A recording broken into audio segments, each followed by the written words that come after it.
পরাজিত স্বৈরাচারের অনেক দোসররা রয়েছে এবং অত্যন্ত গুরুত্বপূর্ণ জায়গায় তারা রয়েছেন, ঘাপটি মেরে আছেন। 9তলা ভবনের 4-5টি মিনিস্ট্রির সমস্ত গুরুত্বপূর্ণ ফাইল এবং অন্যান্য আসবাবপত্র ব্যাপক অগ্নি প্রজ্বলনের মধ্যে পড়ে পুড়ে ছাই হয়ে গেছে। অবশ্যই এটা গভীর সন্দেহ, নিঃসন্দেহে এটা চক্রান্তের অংশ। শেখ হাসিনা সরকারের একজন প্রধান আমলা সচিব, মুখ্য সচিব ক্যাবিনেট সেক্রেটারি অনেক টাকা পাচার করেছেন। তার ফাইলটি ছিল, যেগুলো পুড়ে গেছে যে ফাইলগুলো, সেই ফাইলের মধ্যে একটি।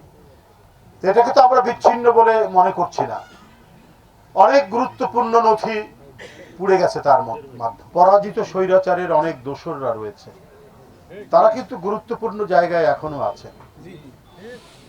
আপনার আমলাতন্ত্রে বলেন, পুলিশে বলেন, সরকারের বিভিন্ন জায়গায় আছে। সবাই তো পরিবর্তন হয়নি, সর্বক্ষেত্রে তো পরিবর্তন হয়নি এবং অত্যন্ত গুরুত্বপূর্ণ জায়গায় তারা রয়েছেন, ঘাপটি মেরে আছেন, এটা বলা যেতে পারে। তারা ঘাপটি মেরে আছেন। কোথায় কি নাশকতা, কোথায় কি চক্রান্ত করছেন তার কোনো ঠিক নেই। আর এগুলো ঠেকাতে গিয়ে দেশকে একটি শান্তি স্থিতির মধ্যে নিয়ে আসতে গিয়ে জীবন দিচ্ছে নয়নের মতো ছেলেরা।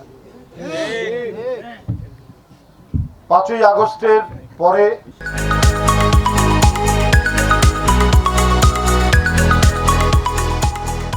আমাদের যে রংপুর পীরগঞ্জের একটি ছেলে, যার আত্মদানের মধ্যে দিয়ে শেখ হাসিনার পতন নিশ্চিত হয়েছিল, আবু সাইদ, সেই পতনের যে আন্দোলন, গণতন্ত্র ফিরিয়ে আনার যে আন্দোলন, সেই যে আমরা দ্বিতীয় মুক্তিযুদ্ধে বলছি, সেই দ্বিতীয় মুক্তিযুদ্ধের আরেকজন শহীদ হলেন, সেও রংপুরের, তার নাম সোহানুর রহমান।